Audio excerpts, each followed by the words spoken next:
Chris Godinez, licensed professional counselor, also the host of We Need to Talk on every Sunday at noon. And then I post these videos up to social media.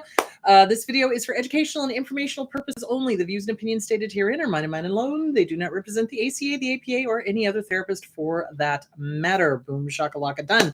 I'd like to thank my sponsor, BetterHelp, BetterHelp, BetterHelp.com/Chris Godinez. They're an online therapy company. They are international. They are everywhere in the world. Just go on to BetterHelp.com/Chris Godinez. Fill out a little questionnaire.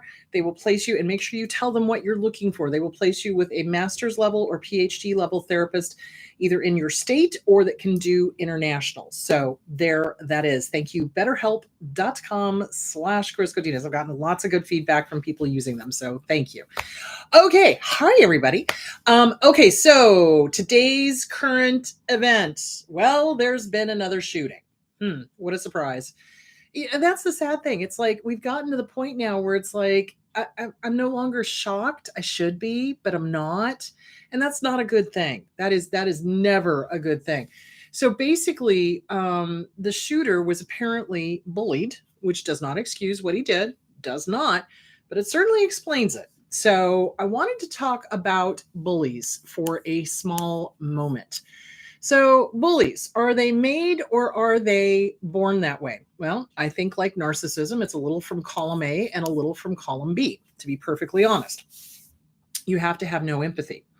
You have to have no empathy. You cannot bully somebody and have empathy. Okay, let's be very clear on that.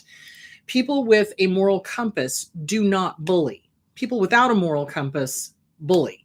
So, hi, everybody. So I wanted to talk about bullying. Bullying is a distinctive pattern of repeatedly and deliberately harming and humiliating others, which antisocial behavior, hello, specifically those who are smaller, weaker, younger, or in any way more vulnerable than the bully. The deliberate targeting of those less powerful is what distinguishing bullying from garden variety, just plain old aggression.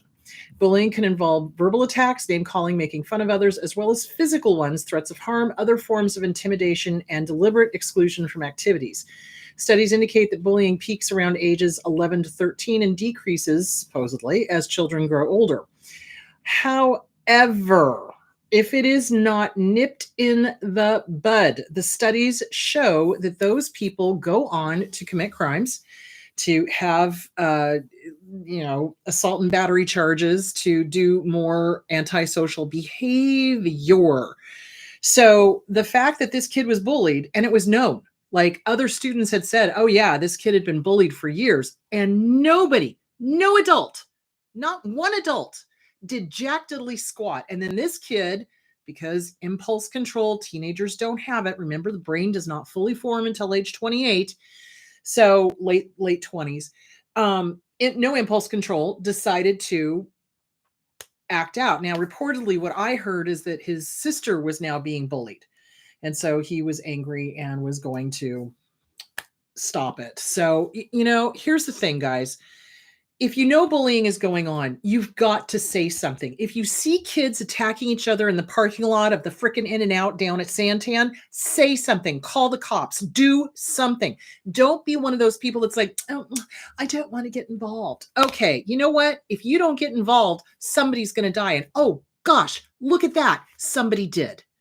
So you've got to speak up. If you know bullying is going on, you've got to speak up. You've got to call the police. You've got to call your lawyer. Here's the thing. If you know your child is being bullied, what has been effective with my clients is I tell the parents, it's like you go in there and you say either you do something about it or my lawyer will. And you watch how fast they suddenly do something about it. That's the only thing they understand. Hit them in the pocketbook. That's the only thing they understand. So you've got to speak up. Bullying is a form of antisocial behavior. Where does it come from? Well, if a bully learns at an early age, probably around 2, wonder, who else does the 2-year-old act? That would be narcissists. So antisocial narcissism, if they learn at the age of 2 that they can get away with hitting, pinching, kicking, screaming, spitting, etc., and they get their way, they get what they want, then that becomes their go-to behavior to get what they want. And that then expands to ego. My ego needs to feel good. Bullies need an audience. Why do you think they always do it somewhere where they can be seen? Because they want it to be on TikTok. They want it to be on Facebook. They want it to be seen. They want to be seen how powerful they are. And they intentionally pick on kids who were probably raised by abusers that never learned how to stand up for themselves. You got to teach your kids how to stand up for themselves. Now, here's the funny thing. A lot of the things are like, oh, just walk away. Okay, well, that'll work sometimes. But let me tell you a little story. Um, and this person is going to remain anonymous, but when this person was younger, there was a bully that was bullying him and kept bullying, kept bullying, kept bullying, kept bullying. Finally, he turned around and he gave him an ass whooping. And guess what? The bullying stopped. Sometimes you got to do what you got to do. Now, the problem of it is I've seen principals then turn around and punish the kid who protected themselves. I'm sorry, that's self-defense. So, it's like you got to teach your kids to stand up. That's why the no and I mean it is really, really, really important. If you say it loudly, no, and I mean it, the bully will go away. They're cowards. They're freaking cowards. They're cowardly little pieces of doo-doo. They really are. And they don't stop unless they're forced to. So remember, narcissists, antisocial, are unwilling to do something unless they are assured of winning at it, which is why they pick on the kids that don't stand up for themselves. And furthermore, let's take this out a step further. In the studies that I was reading on Psychology Today, that people join in on the not liking the kid that's being picked on because there's this feeling of, oh, if I stand up for them, I'm going to get picked on. Okay, so safety in numbers. If everybody stood up to the bully wouldn't pick on you, dumbasses.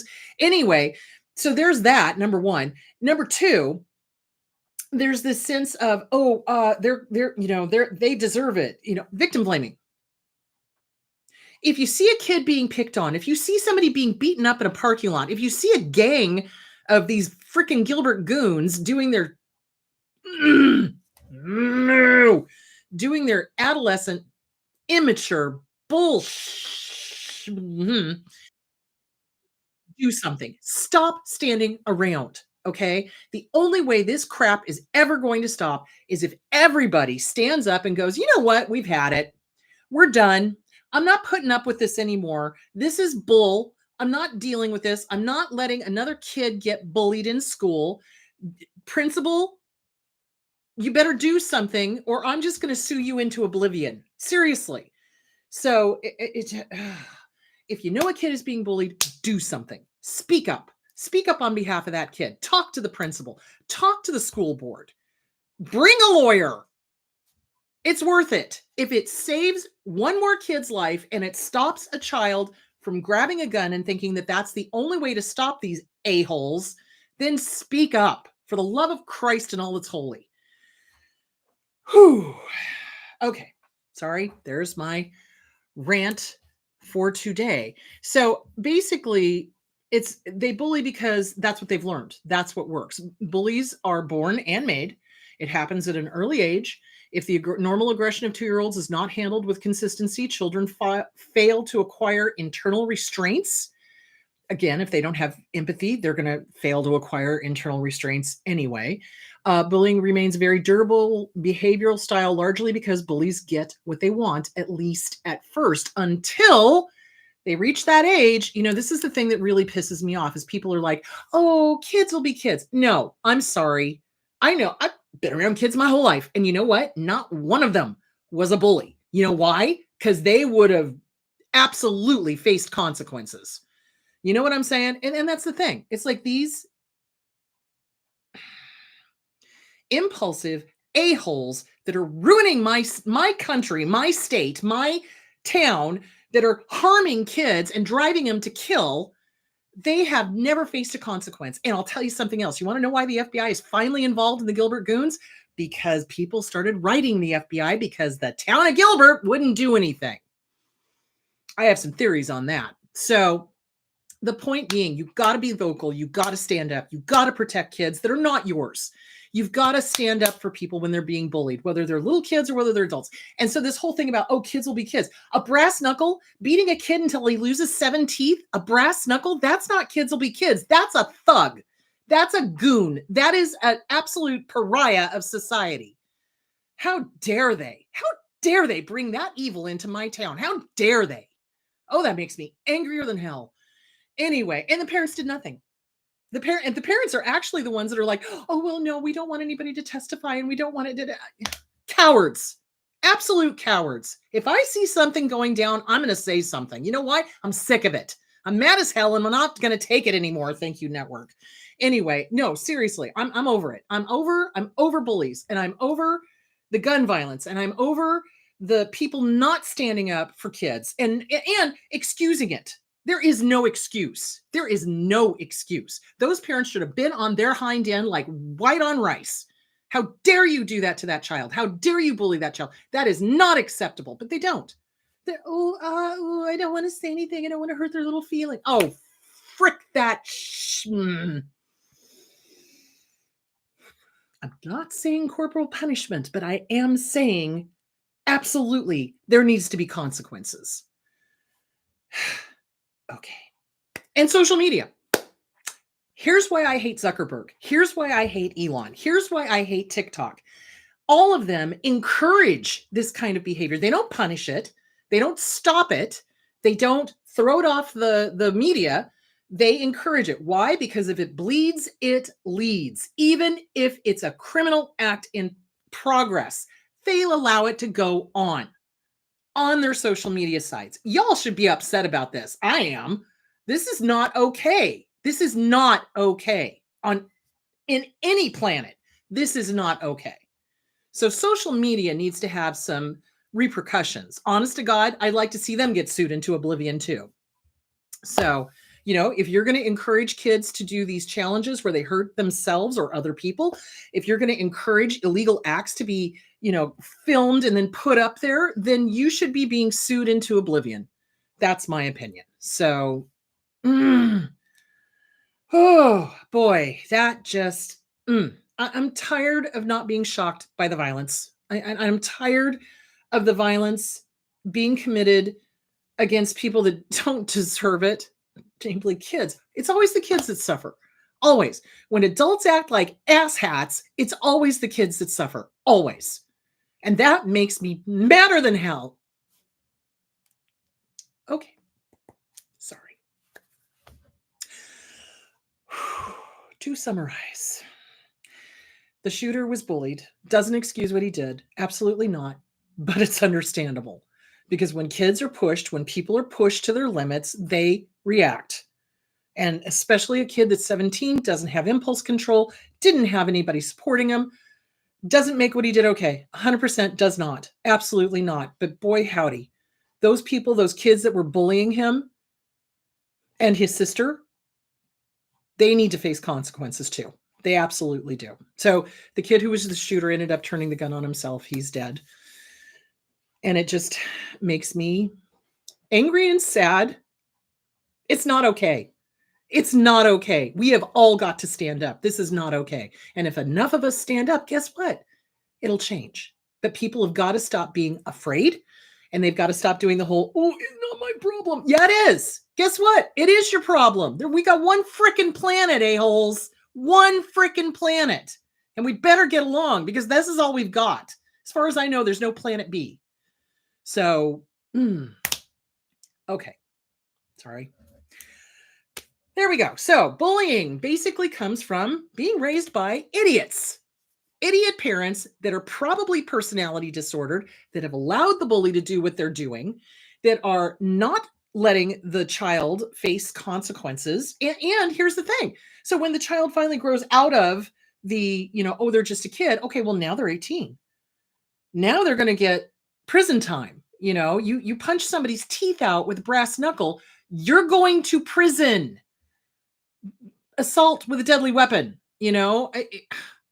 hello, this kid does not have a good outcome. Either the abusers or the victims. This is not going to end well for anybody. So these parents who think they're protecting them by not allowing them to face their consequences are delusional. So anyway, bullies, basically, they are little antisocial in training, and they will end up in prison eventually. And statistically, those are the ones who do domestic violence. Yay! You know, I would love it if all of this would just get handled so I could retire. I really would. The only way to make that happen is to educate the hell out of people and make sure people stand up. So there we go. All right. So that is basically bullies in a nutshell. They intentionally target the ones that radiate fear. So it's a really great idea to teach your kids to be confident, self-esteem, self-esteem, self-esteem. I cannot push this enough. Self-esteem is the answer to damn near every problem. Seriously. So if you teach your kids self-esteem and confidence, the bullies are generally not going to mess with you. So when I was a kid, I was bullied 100%. My dad drugged me out of my school in Gridley and forced me to go to Richvale, and I was bullied horribly there. And it didn't stop until I started telling people to go stuff it up there. You know what I mean? And as soon as I stood up to them, they left me the hell alone. Of course, then I got a reputation for having a foul mouth, and I don't freaking care. So, it's like, teach your kids to be self-assertive, self-esteem, confident. No, I do not deserve this. No, I am not going to put up with your BS. No, I am not going to be your victim. Go find somebody else. Or go turn it on yourself, you jerk. You know what I'm saying? So, yeah. Self-esteem. You've got to teach your kids self-esteem. You've got to work on your self-esteem. You want to prevent yourself from ever, ever, ever being involved with an abuser again? Work on your self-esteem. They don't like picking on people that have got good self-esteem because we have an ability to say no and mean it. And we don't put up with their BS. So self-esteem is going to keep you safe on so many, many, many, many, many levels. 100%. And that was something that I learned when I was doing Kung Fu too. It's like, if you carry yourself like you are a badass, people don't mess with you unless they're crazy or stupid. And then the nice thing of it is having martial arts in my background, I've got the technicality to back it up, Damn. Anyway, so they go for people that don't project self-esteem. Do bullies grow out of it? Some of them do. A lot of them don't. Bystanders don't stop it because they may enjoy the spectacle. They may be sadists themselves. They may be disordered themselves. Even if they don't approve of the situation, they may dislike the victim or fear retaliation from the bully. Cyberbullying is a whole different topic. It is another reason why I dislike social media like nobody's business. It needs to have consequences. It absolutely does. And our laws have not caught up to technology. And that's not okay. That is not okay. Studies show that the most effective way of stopping a bully is to activate bystanders. After all, bystanders reward bullies with attention, since most children are witnesses to bullying at some point. Teaching all children that they have an important part to play in stopping bullying is essential. A bully may make an effort to retaliate, but is not likely to target a group, which is true because they're cowards. Do anti-bullying programs work? No, because the child is learning the bullying at home. So the only way that anti-bullying is ever going to work is if you get the parents involved and let them know in no uncertain terms, this is not okay. This behavior is not okay. You're going to be sued. Seriously, that's the only thing these assholes understand. I'm sorry, I just swore. Whatever. Anyway, so there is that. Now, inner critic, outer critic. Okay, let's go into that. So basically, speak up. Whenever you see bullying, speak up, speak up, speak up, speak up. Now, the inner critic is our internal bully. Nice little segue there. So our inner critic is our abuser. We have internalized our abuser, and that is the one that is the whole, not good enough. Why did you say that? You're so stupid. Blah, blah, blah, blah, blah. Mean, vicious, nasty, awful, horrible, terrible, always not good enough. That's the internal critic. Most of us know what that is. So what you want is the internal cheerleader. That's what you want. Where do you get that? The Self-Esteem Workbook by Glenn Schiraldi. I'm not kidding you. You got to work on shutting this thing off. Okay. It's a liar. It's a bully. What do we do with bullies? No, and I mean it. I am not going to put up with your bullshit. You know what I'm saying? I am good enough. So you do the polar opposite of whatever it just said. So if it does the whole not good enough, not good enough, not good enough, oh my God, you're so stupid, blah, blah, blah. You know what, Mother Clucker? I am not stupid. I am smart and I am good enough. You want to know why? Because I freaking say so. I say so. Not you. Not my abuser. Frick off. You know what I'm saying? You got to get mean with it. You do. You've got to put this bad boy down and you've got to replace it with the positive. So the inner critic is just basically everything that your abuser has ever said to you. So remember, as little kids, if we have a family of origin that is just toxic and dysfunctional, we absorb everything that they say. You know, adults are so, God, stupid, especially the abusers, because it's like, they're like, oh, I can say whatever. They're just a kid. They don't understand. Au contraire. Little kids take what adults say to heart. If you insult that child, if you harm that child, if you put them down, if you tell them they're not good enough, they're going to believe you. Which is why I get so angry when I hear parents in stores saying things that are harmful, hurtful, abusive, etc. You know, it's like you don't talk to a kid like that. You don't talk to anybody like that. Who the hell do you think you are? So anyway, that's what the internal critic is. It's everything that family of origin, the lies, the nastiness, the viciousness, the you're not good enough, the projection. Remember how we talked about projection? They project all of their faults onto these innocent little kids. And then they make the kid believe that the kid is not good enough, or the kid isn't pretty or handsome or smart or intelligent or funny or whatever. It's like they take away everything that little kid is and they try to shove all of their garbage into that kid's head. So then when we come out of these horrible relationships, whether it's a family of origin or whether it is a romantic partner, I'm sorry, still getting over this. We have to undo all of that crap out of our head. We literally have to take all this stuff out of our head because that internal critic is just going to sit there and yammer and yammer and yammer. And half of us don't even realize that we've got an internal critic. We're so used to it. It's running in the background. It's just always there. You've got to drag that mother clucker into the light and watch it scatter like a bunch of cockroaches. So you've got to be aware of, you've got to be mindful. What are you saying to yourself on a day-to-day basis, on a minute-to-minute basis? Are you kind? Is it truthful? Is it necessary? Is it, that whole think, is it truthful? Is it helpful? Is it intuitive? Is it necessary? And is it kind? And if it does not pass those gates, you don't get to talk to yourself that way.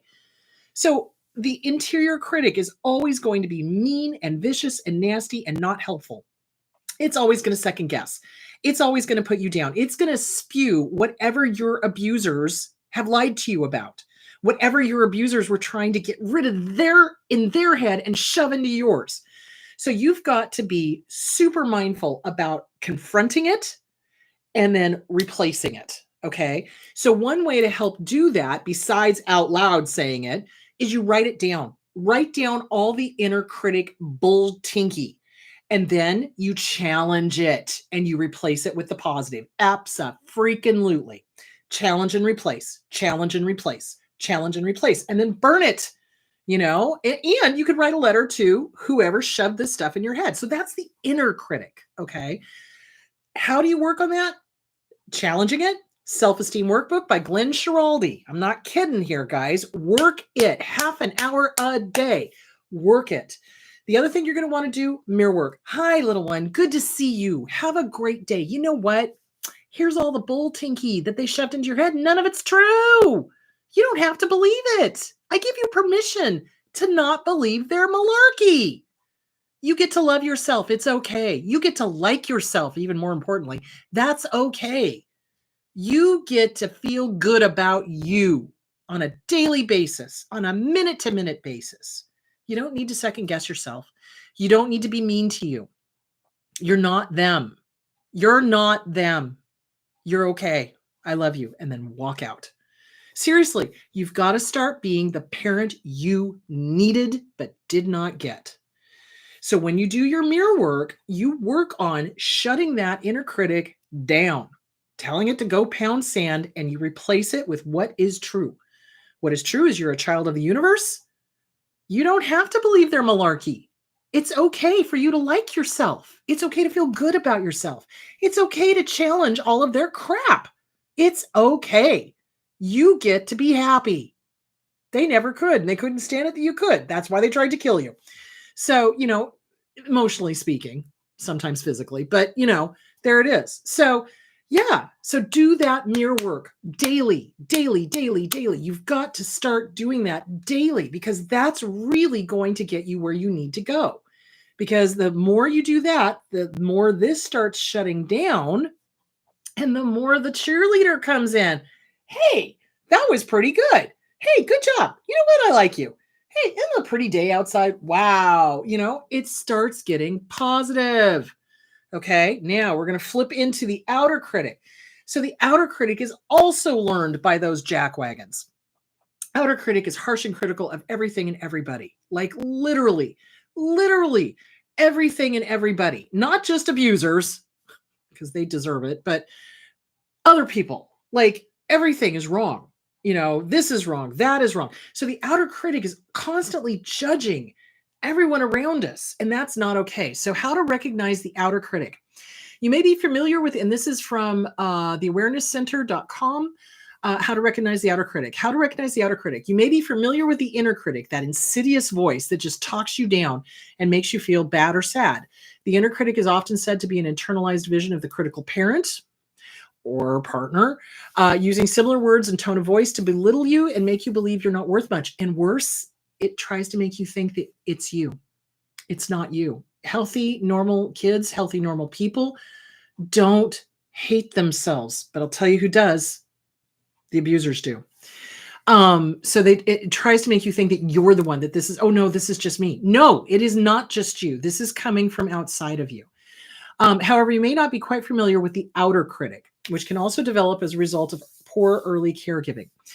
Pete Walker writes on the topic of the outer critic in his book, CPTSD from Surviving to Thriving. Get it, work it. I'm not kidding you. It's got its roots in inconsistent, neglectful, and abusive parenting, which can cause interpersonal and relationship difficulties and a fear of abandonment. As an adult, the person with complex trauma can develop a series of coping mechanisms to protect from further trauma, but that serve only to re-traumatize, replaying early feelings of abandonment. Walker defines the inner and outer critics as follow. The inner critics is the part of your mind that views you as flawed and unworthy, which is a lie. You are not. The outer critic is the part that views everyone else as flawed and unworthy. When the outer critic is running your mind, people appear to be too awful and too dangerous to trust. And this is from CPTSD from Surviving to Thriving, page 191. He adds that the outer critic focuses in on other people's imperfections and unworthiness as a way of avoiding having to invest in emotional relationships. So oftentimes what I saw working in the homeless shelter when I worked with drug addicts and alcoholics, et cetera, et cetera, et cetera, boy, my God, their outer critics were really, really bad, which told me that their inner critics were really, really bad. So this is why I was working on self-esteem and recognizing it and mindfulness, et cetera, et cetera, et cetera.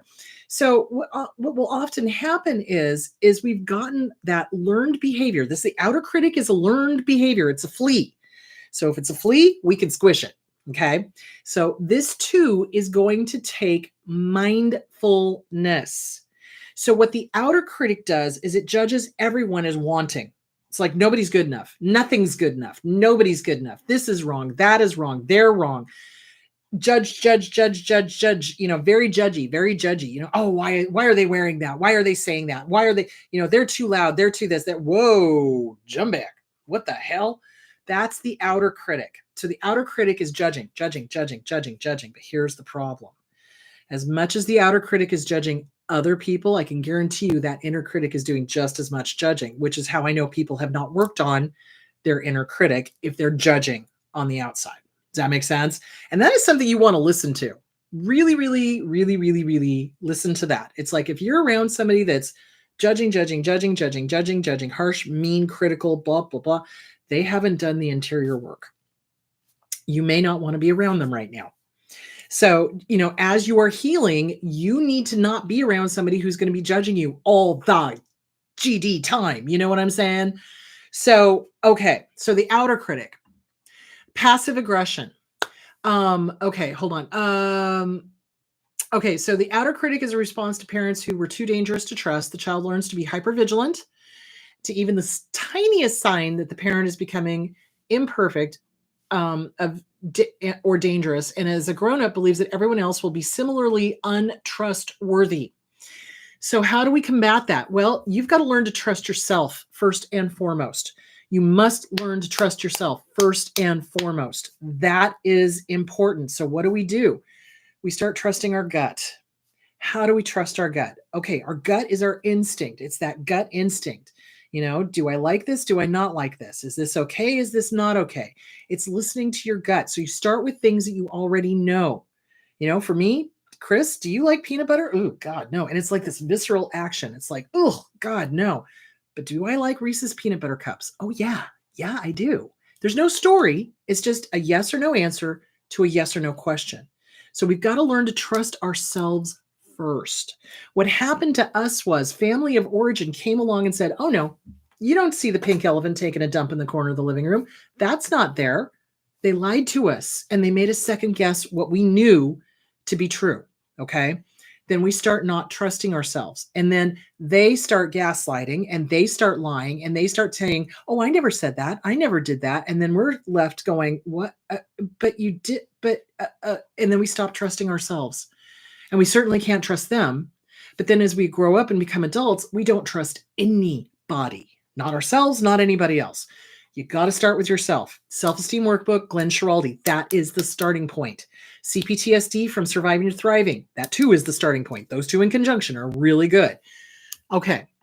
How to spot the outer critic behavior, passive aggression. Children of abusive and neglectful parents are not able to show anger and fight back. Oh my God. I cannot tell you the number of times my dad would say something like, I'll give you something to be angry about, when he was the one that was hitting us, abusing us, molesting us, etc. So we learn very quickly that it's not okay to be angry, but anger is a primal response. It is part of the fight, flight, freeze, or fawn. The anger is going to be there. Now it's got nowhere to go. You can't direct it at the person that it really belongs to. So one of two things will happen. Either people who have been abused become passive aggressive, or they take their anger out on a safer target, both of which are not okay. So the outer critic finds fault with everyone and suspects everyone will eventually abandon them. Tiny aggressions are blown out of proportion, and the outer critic counts many slights against it. The outer critic also shows passive aggression by being constantly late, not following through on commitments, withholding positive feedback, and withdrawing when feeling hurt.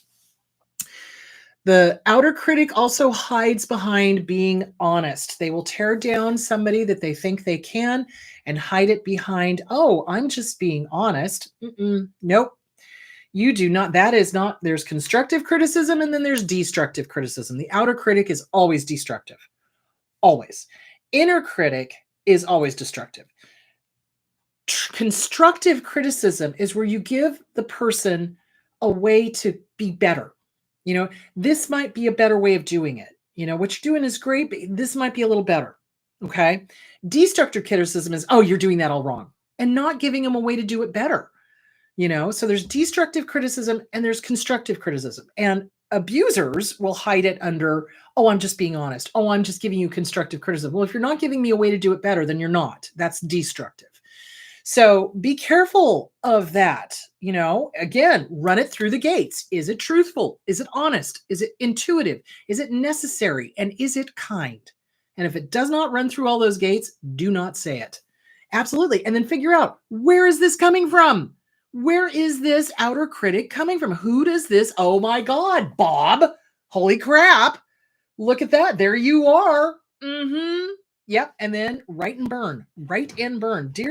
Dear abuser, I do not need to sound like you.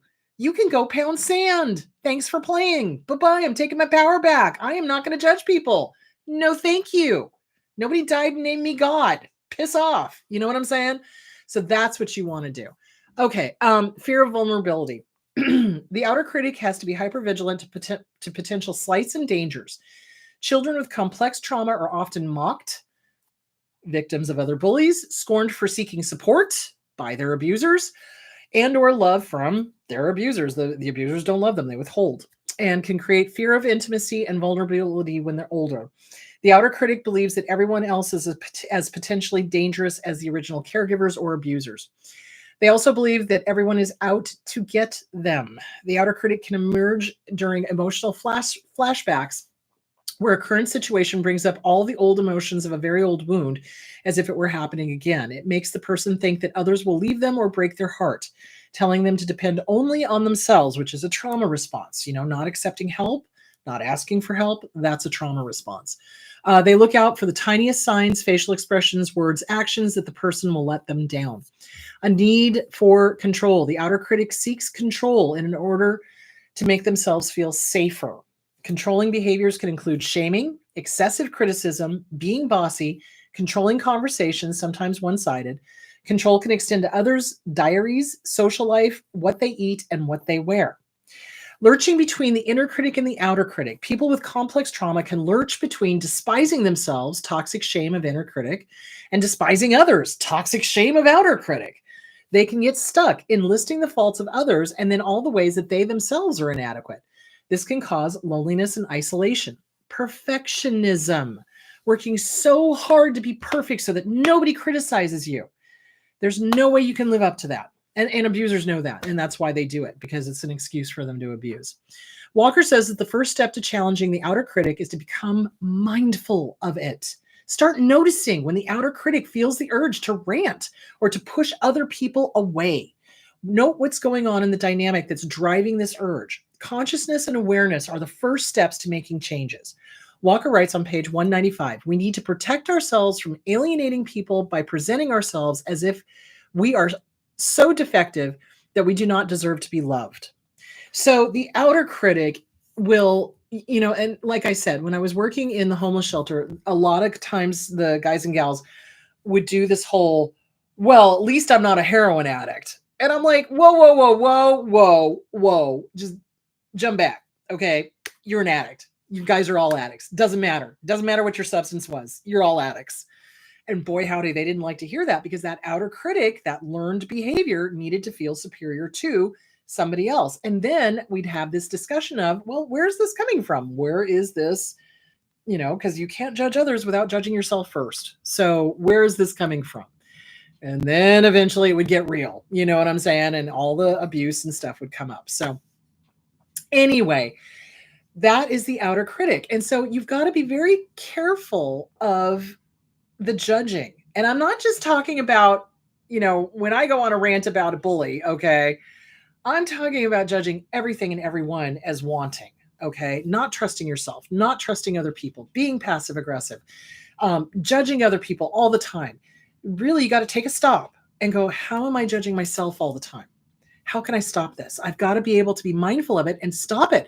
So when the outer critic starts doing its thing, you do the same damn thing. Write it down, challenge it. You know what? I don't know what that other person's situation is. I have no right to judge. Where the hell is this coming from? Oh, hi, Bob. Guess what? Go pound sand. Not doing it. Have fun in hell. You know what I'm saying? So you've got to do the same thing to the outer critic that you do to the inner critic. Mindfulness. Write it down. Challenge it. Poke some fun at it. It does not like to not be taken seriously. So have fun with it. It's like, oh, wow. Hey, Bob. I hear you. I see you. I don't have to act like you dirtbag. You know what I'm saying? So that's what you want to do. You want to absolutely challenge it, replace it, be mindful of it. Don't judge yourself. Stop with the shame. None of us need shame. There's plenty of shame in this world. We don't need it. It's not helping. It's not helping. It's making it worse, in fact. So work on, what are you saying to other people? Challenge it, replace it with the positive, put it back to your abuser. Oh yeah, this is what my dad would say. Yep. Okay. Well, guess what? I'm not dad. I don't need to act like that. It's okay for me to be content. It's okay for me to be happy. It's okay for me to live my life. It's okay. Do you see where I'm going with that? Because when the outer critic starts going, nothing's good. And what I've seen, especially in working with addiction groups, is that they get so wrapped up in what somebody else is doing or somebody else is saying. And I'm like, whoa, whoa, whoa, let's bring it back to you. How are you avoiding you? How are you making this about somebody else when really you've got your own stuff to work on? What is that about?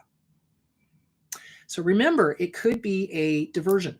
It could be I don't want to think about what's really going on, so I'm going to focus in on this other person. So that too, nip it in the bud. You don't need it. Okay. You need to work on you. If everybody just took care of themselves and worked on their self-esteem and taught their kids self-esteem, we would not have half the problems in the world that we have. So, whew, there that is. Let's jump into the questions. All right. Dun, dun, dun. Okay. I was bullied as a little girl by 5 other little girls. I had been a part of their clique, but then they turned on me and became vicious. Why did this happen, Chris? It was so painful. So again, they pick on somebody that they think that they can. And it also depends on what's going on in the home. So oftentimes what I find is that in the home life, there's domestic violence, there's yelling and screaming and a sense of unsafety and a sense of being out of control. So when bullies start bullying, it's because they need to feel control. They need to feel like they are in charge. They are large and in charge, and they're safe because they're the ones doing the bullying, because they've had it modeled for them that might makes right. Think about it. So that's why they do that. Yeah, it's there. Yeah, there's a lot of other things going on. It's nothing you did. It's nothing you said. You didn't deserve it.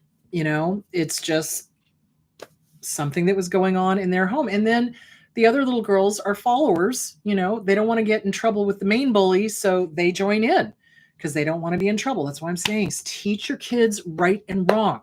Teach your kids right and wrong. Teach your kids to stand up to violence, to bullying, to all of that stuff. If they had the confidence to stand up and say no to that one little girl or the 2 little girls, it probably wouldn't have happened.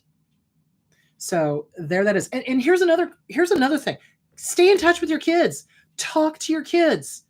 If there's a radical change in their behavior, they suddenly hate school. They're throwing up before school every day, which is what I did. Things are going south. Listen to them. There's something going on.